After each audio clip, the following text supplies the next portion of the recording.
कहानियाँ हम ऐसी सुनना चाहेंगे अब जो सिर्फ हेडलाइंस नहीं, हेड टर्नर्स बनाती हैं, क्योंकि ये आ रही हैं हमें सिनेमा से, और सिनेमा भी तो एक आईना ही है, कभी हमारे सपनों का, कभी समाज का। जी हाँ, बिल्कुल। और भारतीय सिनेमा की अगर बात करें तो भारतीय सिनेमा में कुछ ऐसे साधक रहे हैं जिन्होंने अपनी साधना से भारतीय सिनेमा को और भी पुख्ता किया है, जिनके लिए सिनेमा एक सफर था और साथ ही सिनेमा उनकी मंजिल भी।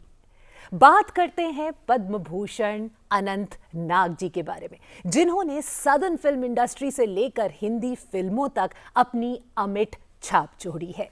बिल्कुल, तो आइए मिलते हैं एक ऐसे ही साधक से जिन्होंने अपने हर रोल को तपस्या मान लिया।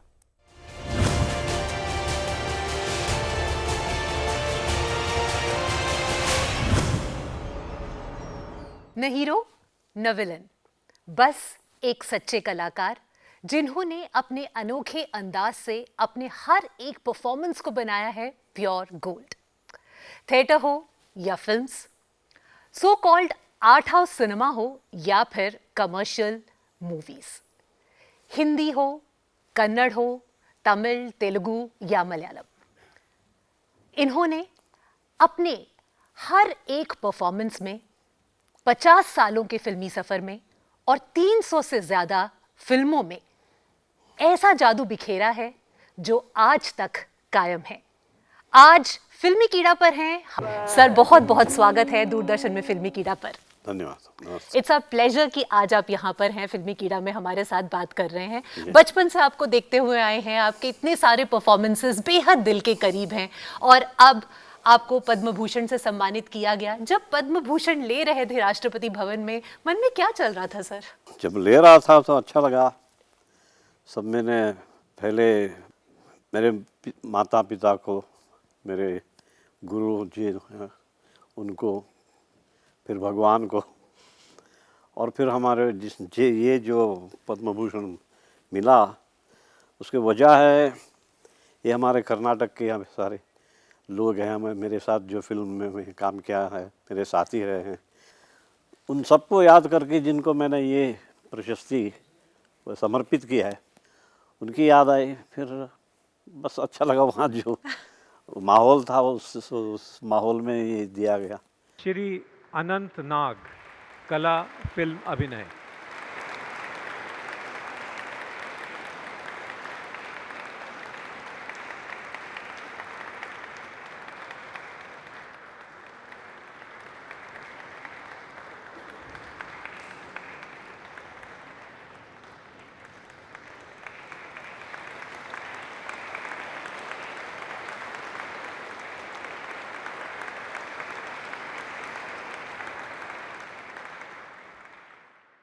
पद्म भूषण के इस सम्मान से सम्मानित होने के बाद जब अपने 50 सालों का सफर देखते हैं और जो लोगों का प्यार आपको मिला वो देखते हैं, तो वो कौन सी एक चीज है जो आपको सबसे ज्यादा राहत देती है, सबसे ज्यादा प्रसन्न करती है? कई ऐसे लगता है कि जब से मैंने अपने हमारे आनंद आश्रम के वहाँ के गुरु और फिर मठ के हमारे गुरु, वहाँ जब बचपन से मैं 12 साल तक वहीं रहा मैं, तो एक तरफ हमारे आश्रम में एक प्रकार का ये हमारा जो सनातन धर्म है, शाश्वत धर्म है, उसकी ये जो प्रैक्टिसेस हैं, उस तरह वहाँ के आश्रम में एक स्टाइल था। मठ में दूसरा ही नमूना था। यहाँ सिर्फ नाम ध्यान पूजा कहते हैं, सो नॉट मैनी रिचुअल्स वगैरह। भैया मठ में ऐसे मंत्र तंत्र सब, ये वेद ये सब सिखाते थे। सो बचपन से मेरे पिताजी का मन था कि मैं सब सीखूं मठ में और वहाँ में।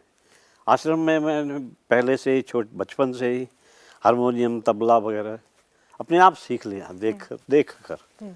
फिर भजन गाता था। मठ में जो यहाँ का जो परंपरा है उस हिसाब से मुझे गणपति अथर्व शीर्ष रुद्र, वहाँ के जो मंत्र पुष्पांजलि अष्टाविधान ये सभी मैंने सीखा। तो डिसिप्लिन जो डाल देते हैं वो संस्कार बन जाता है। बड़े होने के बाद हमें चीज़ें सीखनी पड़ती हैं। तो उसके बाद बड़ा होने से मुझे बम्बई भेजा गया, तो वहाँ जब मैं 16-17 साल का था तो वो हमारे उस एक सीनियर एल्डरली जेंटलमैन वहाँ के, तुम नाटक में काम करोगे क्या? मैंने बोला बचपन से मैंने स्कूलों में जो कर्नाटक में कोस्टल कर्नाटक हम करावली कहते हैं उसे, उत्तर कन्नड़ दक्षिण कन्नड़ जिले में, वहाँ स्किट्स में पार्ट लिया है और कुछ कुछ आता है। तो मैंने बचपन में जो सीखा था ये मंत्र, जो मठ में एक दो भजन के मुखड़ा गा के दिखाया, फिर उन्होंने मंत्र आते हैं तो मैंने थोड़ा भगवत गीता का सुनाया। तो उन्होंने कहा ये ठीक है, जो आपको जो ट्रेनिंग मिली है बचपन में वो तो उससे तो अच्छा है कि तुम्हारे जो उच्चार हैं स्पष्ट हैं।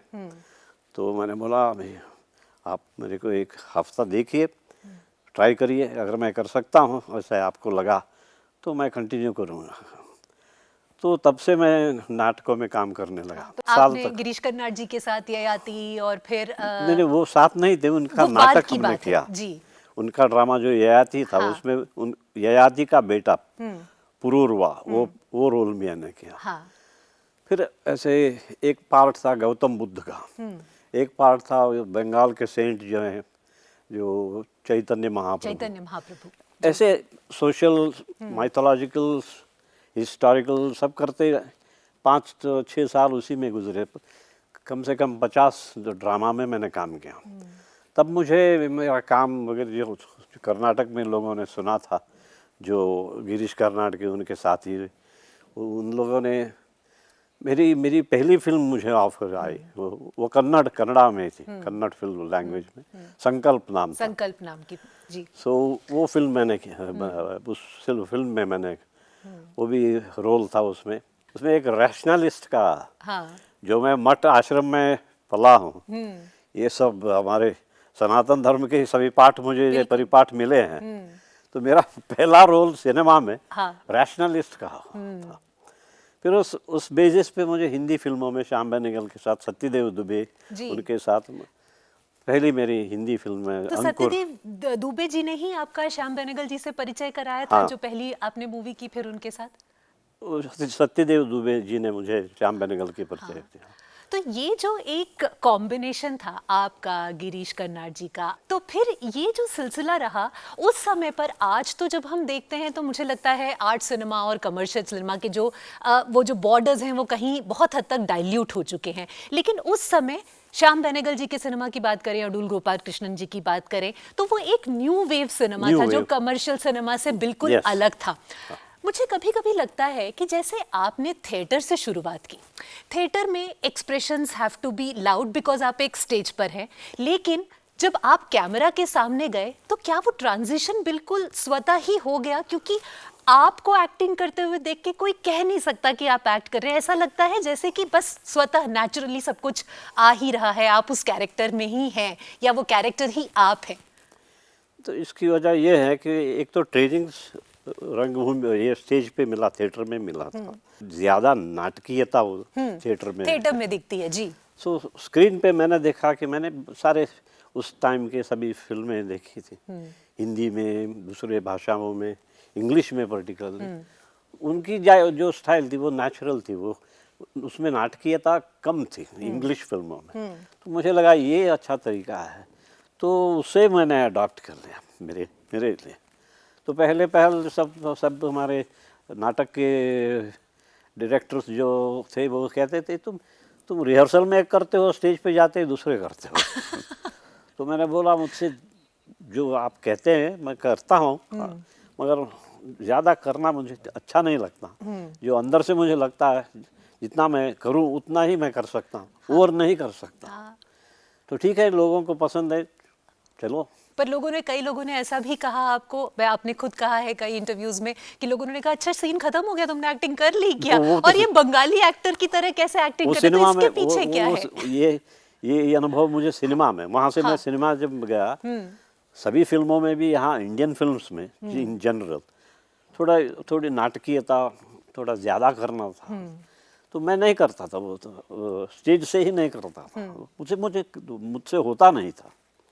मैंने जो किया है, अब मैं 5-6 साल से ड्रामा में काम कर रहा हूँ। एक कन्नड़ फिल्म की है, एक हिंदी फिल्म की है। आप कहते हैं कि तुमको नहीं लगा, तो मैं देखिए आप रश उस वक्त टीवी या ये सब नहीं था, तो मैंने कहा तो मैं क्या कहूँ मेरे परफॉर्मेंस के में, मैं इतना ही एक्टर। तो आप एक काम कीजिए, आप रश प्रिंट देखिए। रश प्रिंट देखिए, उसको 3-4 दिन लगते थे रश प्रिंट आने के लिए, तो वो प्रिंट करके देख कर तो मैंने बोला अभी 3-4 दिन में रिपोर्ट नहीं करूँगा शूटिंग का, आप जब कहिए वो रश प्रिंट देखिए, आपको अच्छा लगे तो मुझे बुलाइए। अगर आपने नहीं बुलाया तो मैं समझूंगा कि मैं एक्टिंग के लायक नहीं हूँ। पर कभी ऐसे बोलने में ऐसा नहीं लगता था कि शायद अगली बार हमें रोल ऑफर ना करें? मतलब मैं इसलिए भी पूछ रही हूँ क्योंकि बहुत सारे बडिंग एक्टर्स हैं जो शायद इतना कहने की हिम्मत नहीं कर पाते। अंदर से गुस्सा था। हाँ। ये ऐसे क्या कहते हैं, कोई बोला नहीं था। 50 नाटकों में कम से कम मैंने काम किया है, एक फिल्म 2 फिल्में की हैं, और ये कहते हैं तुम जो एक्ट करते हो हमको दिखता नहीं है। तो तो मैंने कहा फिर भी एक हफ्ते के बाद आप बोलिए मेरे को। मैं गया, उसके बाद वो आए एक 10 दिन के बाद। अनंत जी जो कैमरामैन है वो देख सकता है आपको कैमरा से, हम तो उनके बाजू में खड़े होकर देखते हैं। तो हमको ऐसा लगा कि आप कुछ आपके एक्सप्रेशन नहीं है, तो अभी तो जब स्प्रिंट लगाया तो देखा है बहुत अच्छा आया। अब जो आंखों में ही जो दिखाते हैं वही बस होता है, मैंने ये हम नहीं देखा। तो माफ़ कीजिए, आप तो माफ़ी तो मांगा, आप तो डायरेक्टर हैं, आप बड़े हैं, तो मुझे ऐसा लगा, आपको ऐसा लगा, अगर मैं आप बुलाएं तो मैं आऊँगा। उसके बाद किसी ने मुझे अलग अलग रोल्स मेरे लिए ही लिखे गए।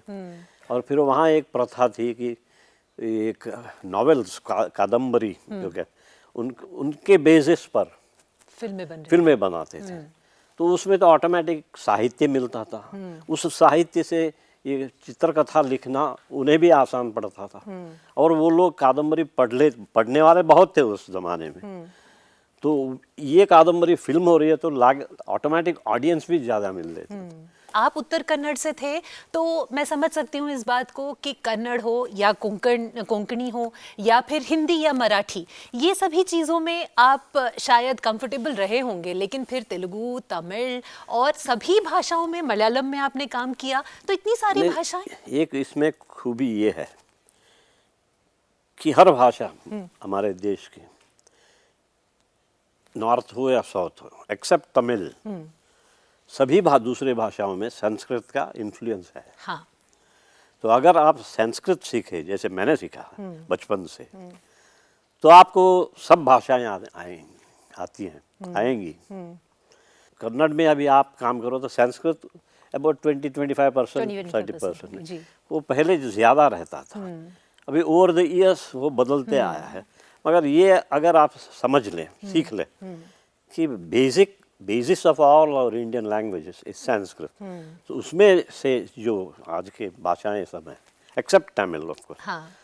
सो इसीलिए तमिल और संस्कृत को they are treated as parallel languages in our country. तो मैं तो इतना कह सकती हूँ कि बहुशोभनम महोदय अनुग्रहीतोस्मि। श्याम बेनेगल जी के साथ बात करें तो इतनी सारी ऐसी मतलब बेहतरीन फिल्में हैं जो उन्होंने दी हैं, जिनका आप भी एक हिस्सा रहे हैं, चाहे अंकुर की बात करें, मंथन की बात करें। तो कुछ ऐसा जो श्याम बेनेगल जी के साथ जब आपने काम किया, आपको ऐसा लगा कि किसी और डायरेक्टर में वो बात नहीं है जो श्याम बेनेगल जी देखते हैं, अब है नहीं, लेकिन जो उन्होंने काम किया है, जो उन्होंने फिल्में छोड़ी हैं, मेरे ख्याल से हम सभी भारतीयों के लिए गर्व है कि श्याम बेनेगल यहाँ हुए। हाँ बिल्कुल बिल्कुल।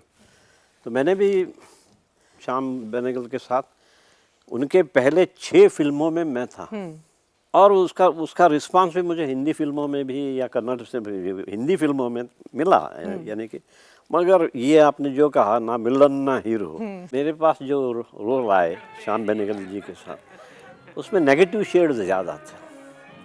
सो जब मेरे को बाकी के जो उन्होंने बुलाया तो मुझसे वो नेगेटिव रोल, यानी but not the with the variety और the content of Shyam Benegal के फिल्म्स, मगर negative roles in outright Hindi फिल्मों में जो विलनी होती थी, विलन के रोल आने लगे। तो मैंने कहा ये ऐसे, मैंने मुझे इससे बेहतर मुझे लगा कि भाई ये यहाँ when I fit it better into my Kannada films कि जहाँ वैरायटी है। तो मैंने ये तय किया कि अभी श्याम बेनेगल जी के साथ काम करना अलग बात है, मगर उसके हिसाब से जो ऑफर आते हैं सिर्फ अच्छा पैसा मिलेगा इसके लिए मैं तो तैयार नहीं था। मुझे अलग अलग तरीके के रोल्स करने थे और दैट चॉइस मुझे कर्नाटक में ही मिलेगा। तो मैंने तय किया कि मेरी कर्मभूमि भी कर्नाटक ही रहेगी।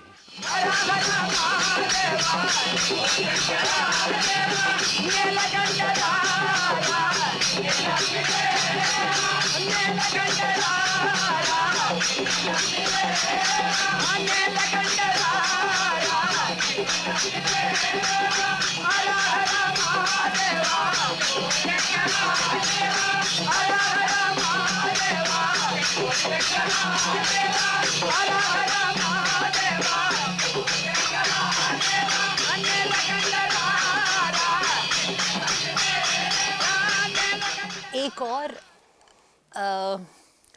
सीरियल है, मुझे लगता है हम सबके जीवन का एक हिस्सा है, मालगुडी डेज। जी। म्यूजिक से लेकर यहाँ से लेकर उसका हर एक डायलॉग, कितनी सारी चीजें हैं जो एक तरह से अमर हैं। हमारे मन में तो है ही। कुछ भी जो पर्दे के पीछे की कुछ ऐसी कहानियां जो आप कभी नहीं भूलते जब बन रही थी मालगुडी डेज। वो उस टाइम में मैं जब कन्नड़ा सिनेमा में मैं गया, उसके बाद मेरे भाई को गिरीश कर्नाड जी ने उसकी पहली फिल्म वहाँ कन्नड़ में दिलवाई। अच्छा। वो तो बन रही थी तभी, ये मेरा शंकर मेरा छोटा भाई तो 18-20 साल का था उस वक्त, वो आ गया वहाँ। उसके बाद वो उसको एक्सेप्ट दिस फर्स्ट फिल्म ಒಂದಾನೊಂದು कालदल्ली, once upon a time उसका मीनिंग है, और he became overnight big hit in Karnataka. तो वैसे फिल्मों में वो काम करता रहा। फिर भी हमने साथ में हमको लगा कि हम जो रंगभूमि से या नाटक रंग से आए हैं, तो हमारी ड्यूटी बनती है कि हम भी कुछ न्यू वेव फिल्म्स बनाए। ऐसे 2-3 हमने फिल्में बनाई, न्यू वेव फिल्म्स, अवार्ड्स मिले, ओपनिंग्स अच्छे रहते थे, मगर सस्टेन नहीं होते थे एट द बॉक्स ऑफिस, तो मार पड़ता था। तो लगे दोनों काम कर रहे थे ऐसे कमर्शियल फिल्मों में, तो पैसा था तो बैलेंस होता था, और वो खुश नहीं था उस वक्त। ये मालगुडी डेज का ऑफर तो शंकर ने ना कहा उसको, ये तो सब डायरेक्शन भी करो, ये सब करना पड़ता है। मगर मैंने उसे समझाया ये हमारा मीडियम है और ये दूरदर्शन में आएगा। तब तक दूरदर्शन पे रामायण महाभारत ये सब आ चुके थे। तो ये पहली बार आर.के. नारायण की लिखित कथाओं पर, फिर इलस्ट्रेशन आर.के. लक्ष्मण, उनके जो पिक्चर्स कार्टून्स जो बनाते थे, उस आधार पे विजुअल इफेक्ट के लिए। मगर वो इनहेरेंट उनमें बहुत कंटेंट पावर था। ऐसा होता है कि जब आप एक फिल्म के लिए जी और जान लगा देते हैं, लेकिन जिस सक्सेस को उसे पाना चाहिए वो नहीं मिलता, तो as a part of the entire team and as a pivotal part of that team, do you ever feel or have you ever felt slightly that it is a setback to your journey? No, ये तो अभी हम drama से ही बात करें तो थोड़े dramas में ऐसे ड्रामास होते हैं वो तो लोग तुरंत समझ जाते हैं और उसको पॉपुलैरिटी मिल जाती है। मगर ये जो आर्ट, ये जो you are talking about a different style of making film, so उसे लोगों को हजम होने में वक्त लगता है, थोड़ा टाइम देना चाहिए।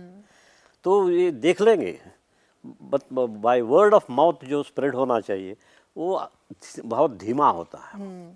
उसके वजह से थोड़े दिन ओवर टाइम, ओवर ये आज का दिन तो झट मांगने सबको इंस्टेंट रिजल्ट्स चाहिए, 2 मिनट्स नूडल्स की तरह होता है। मगर ये जो इंस्टेंट मनी के जो पीछे रहते हैं वो थिएटर में उसको छोटे थिएटर दे देंगे, बड़ा थिएटर नहीं मिलेगा, उसका रेंट भी वो दे नहीं पाएंगे, ये सब these other financial factors are there. But over time, those films also succeed. If these other films become instant successes, it will take time, maybe 6 months, 8 months, 1 year ऐसे. तो थोड़ा पेशेंस से करना चाहिए. अभी मैंने MS सत्यू के साथ हाँ ये जो गर्म हवा फिल्म बनाई थी, अंकुर के बाद इमीडिएटली मेरे को जो फिल्म मिली थी, वहाँ जीवी अय्यर वो न हम सगीते करके मैं एक अभी फिल्म उसी पर आने वाली थी, उसी और फिल्म सच्चू पर जी ने एक फिल्म कन्नेश्वर राम, हाँ। उसके बाद सूखा करके हिंदी और MS सत्यू ने की, वो तो पॉलिटिकल फिल्म थी, वो तो कहते सकते हैं कि पहली कन्नड़ पॉलिटिकल फिल्म थी उस वक्त. तो लोग कहते थे हम ये पॉलिटिक्स क्यों लाते हो तुम सिनेमा में. हाँ तो मैंने कहा ये कथा लिखी गई है, doctor UR Ananthamurthy has written this, MS Satyu is directing it. I am doing the main role in it. I am playing a district collector इस फिल्म में. तो ये this is a new wave political film. तो ये पहले हमने जो release पहली ऐसी फिल्म थी जो कोई डिस्ट्रीब्यूट करने शायद ये पॉलिटिकल फिल्म में कोई टच करने तैयार डर नहीं था लोगों में.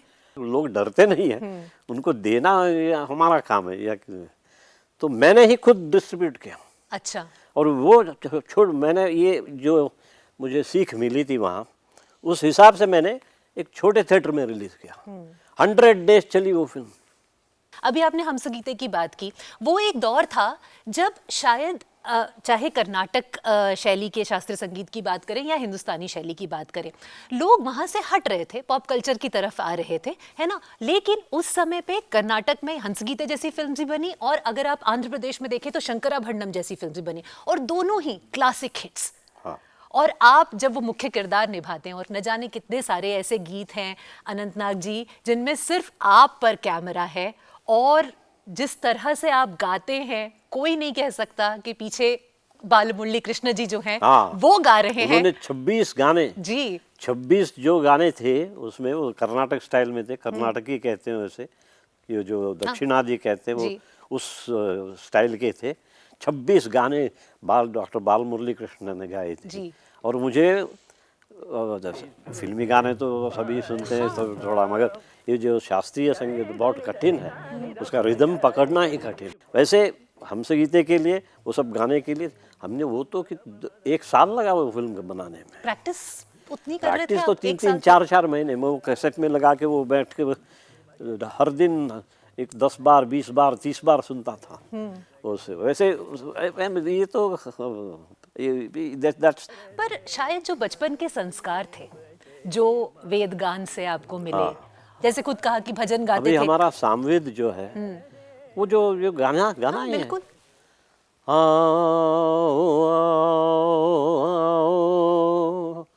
अहमन् अदहमन्नम् अहमन्नादः अहमन्नादः अहमन्नादः अहग्रस्थो गग्रतः ग्रस्त.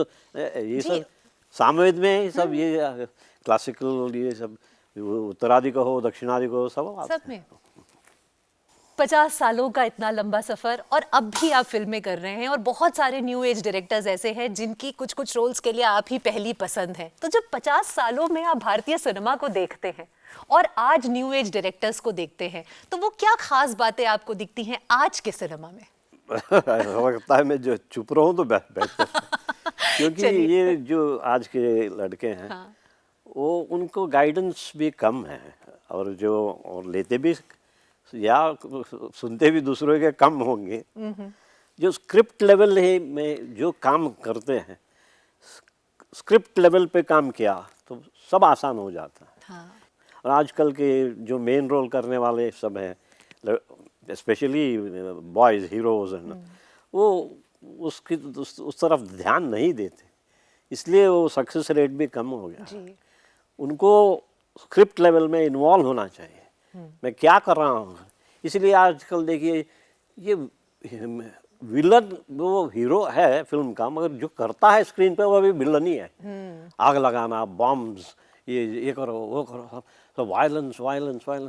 तो इससे क्या हुआ है, जो हमारे अब लाइक एक इलेक्शन में 50% वोटिंग लेडीज़ की है, विमेन महिलाएँ आती हैं, और तो वैसे सिनेमा में भी 50% विमेन। आजकल सिनेमा देखने के लिए women percentage is very very less.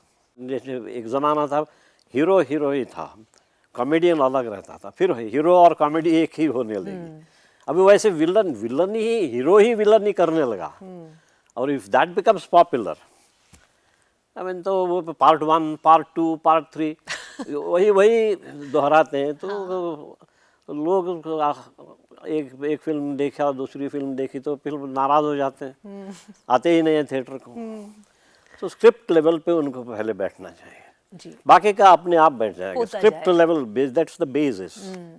मैं जानती हूँ आपके पास समय कम है, लेकिन जो इतना लंबा सफर है उसे इतने सारे प्रश्नों में पूछना शायद संभव नहीं है, तो इसलिए ताकि आपके पूरा जो 50 साल का सफर रहा है उसमें कुछ अंश हम छोटे छोटे प्रश्न और आपके छोटे छोटे जवाबों से अगर कर सके तो कैसा रहेगा? जी, करेक्ट।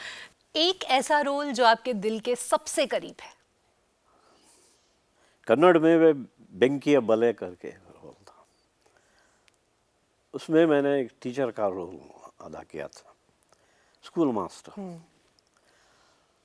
वो बहुत गरीब स्कूल टीचर है, उसको फुटबॉल जैसे यहाँ से वहाँ उसको ट्रांसफ़र दिया जाता है। कोई इन्फ्लुएंशियल आदमी का बेटा अगर वहाँ आ सके उसके पोस्ट में, तो उसको किसी दूर गांव के, हाँ, और उनको 3 महीने 4 महीने 6 महीने तक तनख्वाह भी बहुत देर से मिलती है। बहुत ही शानदार फिल्म। एक ऐसे को actor who you think always brings the best out of you, has brought the best out of you, one को एक्टर।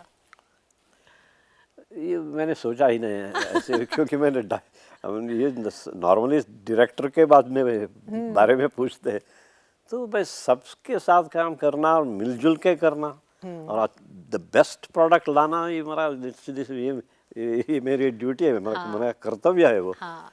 तो डायरेक्टर कौन है? आपने डायरेक्टर का भी नाम लिया कि सब डायरेक्टर के बारे में पूछते हैं, या आंसर तो बिल्कुल फिर तो शाम में निकल होगा।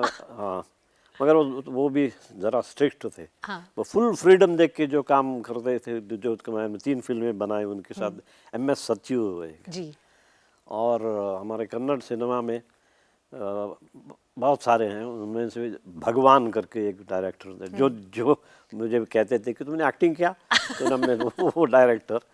ये तो बंगाली एक्टिंग हो गई बंगाली एक्टर्स वाली। और फिर KV जयराम करके एक थे, उनके सामने ऐसे बहुत सारे हैं वैसे।